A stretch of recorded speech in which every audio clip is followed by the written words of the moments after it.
C'est encore en train de râler sur les réseaux, c'est vraiment un peu pathétique, moi ça me fait en tout cas rigoler. Donc on va parler de la carte grise et du cheval donc fiscal. Je l'ai vu en fait par hasard sur Instagram, donc je regardais un petit peu, je scrollais grossièrement, et il y a un type qui revient d'une manière redondante sur Instagram qui est, alors je pense pas qu'il soit réellement anti-voiture électrique, mais a priori tout le mal vient de la voiture électrique.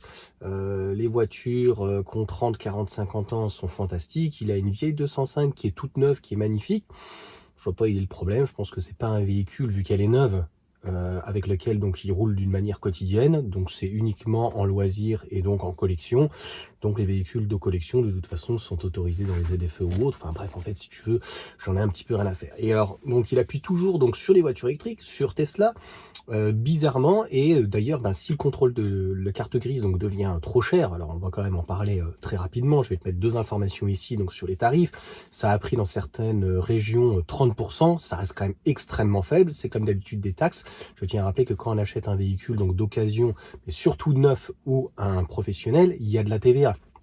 Donc, et puis souvent les personnes qui n'ont pas d'argent achètent un véhicule qui ont plus de 10 ans, et ils achètent des véhicules de 4 chevaux fiscaux, donc divisé par 2 ça fait 2 chevaux, à 60 euros même le cheval, ça fait 120 euros. Si t'as pas 120 euros pour acheter en plus ta merguez, qu'est-ce que tu veux que je te dise?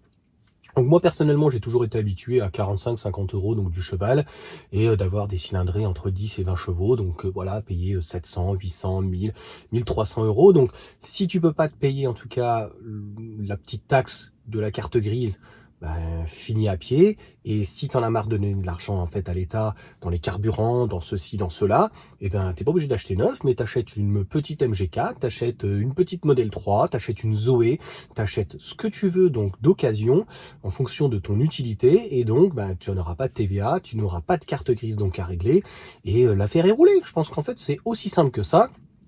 Plutôt, encore une fois, d'essayer de diviser ou mieux régner ou quoi. Honnêtement, c'est symptomatique en fait de la France. Dès qu'il y a quelque chose et qu'il y a une augmentation, oh là là, c'est tout de suite ça râle ou quoi. Bon, l'État essaye par tous les moyens de trouver et chercher donc de l'argent. Demain, écoute, la carte grise ne sera peut-être plus gratuite pour les voitures électriques, mais autant en profiter. Donc, je vois pas encore une fois donc où il est le problème. C'est gratuit aussi parce que c'est toujours divisé pour mieux régner. Il y a juste les frais d'immatriculation, frais administratifs, je crois que c'est comme ça que ça s'appelle, sur les véhicules au GPL, je crois, et à l'éthanol, oui, d'origine ou qui ont été donc homologués. J'éviterai les véhicules donc homologués. Je sais, si vous me suivez, pour ceux en tout cas qui me suivent, ils savent très bien ce que j'en pense. Mais dans l'ensemble, un véhicule en tout cas au-delà d'homologation, donc qui est d'origine, comme la Laguna, comme le Duster, et puis il y a beaucoup donc de véhicules chez Ford donc en éthanol, etc., etc. Donc là c'est même la Mégane, donc c'est gratuit. Donc c'est 5 euros je crois les frais administratifs.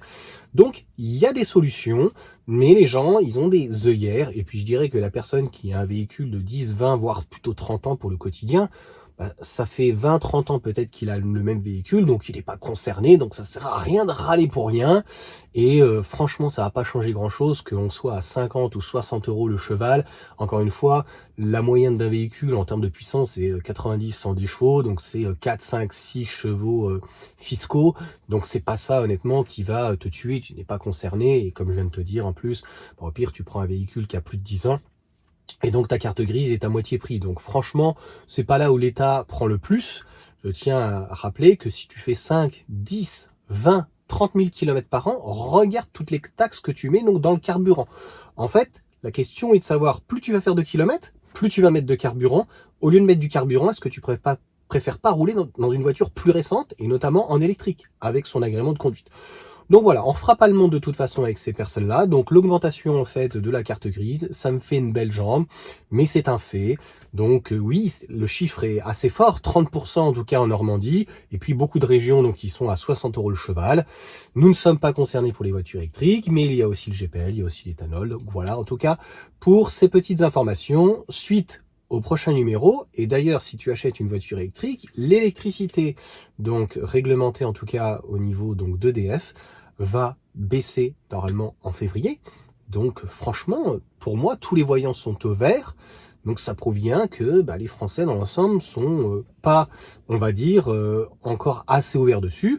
parce que je ne sais pas quel est le pourcentage, il y a à peu près 50% de locataires propriétaires, mais c'est pas ça le problème, c'est vrai, le problème de pouvoir se recharger chez soi.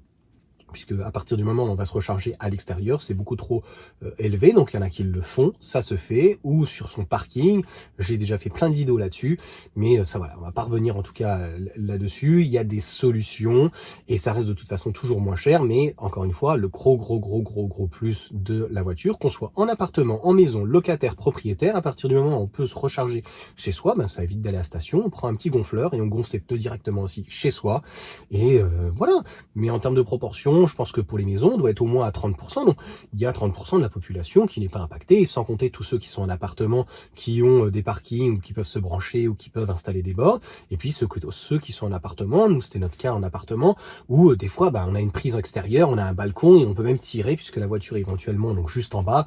Donc, il y a toujours des solutions, mais c'est sûr qu'il n'y a pas plus borne, je sais plus quelle est l'expression, vous me la direz parce que je ne sais plus, il n'y a pas plus aveugle dans le royaume des bornes, ou je sais plus comment on sort donc cette expression. Donc, et pour dire en fait cette expression, dit les gens, à mon sens je trouve, et c'est ma vidéo de vlog que j'avais fait la dernière fois, sont très butés. Ils ne voient que les choses négatives, alors que pour ma part, les choses positives, en fait, elles sont là, notamment avec l'électrique, l'agrément de conduite, les économies, etc. Et en plus, tu as une carte grise gratuite, donc pourquoi ne pas en profiter pour le moment? Donc, on voit bien que encore une fois, on peut reprocher à l'État de vouloir toujours faire du sensationnel et du négatif, alors qu'en fait, sur l'électrique, on pourrait ne plus avoir d'aide de bonus, et je l'ai déjà dit donc dans plusieurs vidéos, mais de faire un dégrèvement sur les péages. Éventuellement, je le vois là sur 50 ans en Yvelines, il n'y a personne qui se branche sur les bornes, parce qu'elles sont en type 2, donc en charge lente, elles sont à 30 ou 35, 40 centimes, c'est trop cher, donc en fait, il fallait... Si vous voulez inciter les personnes, notamment qui sont en appartement et qui ne veulent pas prendre par exemple de parking et qui se garent à l'extérieur, parce que souvent il y a une place de parking à l'extérieur, eh bien c'est de se dire franchement, au lieu de mettre 30 ou 40 euros pour ma place de parking, eh ben par mois, je préfère les mettre donc dans la charge de ma voiture et ça me soulage sur la partie carburant. En tout cas, voilà, c'est ce que je pense.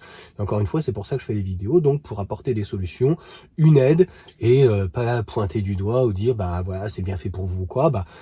C'est les augmentations, malheureusement, c'est naturel. Donc parfois ça diminue, mais c'est très rare. Donc en fait, l'inflation se faisant, ton salaire augmentant, les matières premières éventuellement augmentant, obligatoirement, ça augmente. Allez, sur ce, ciao à tous.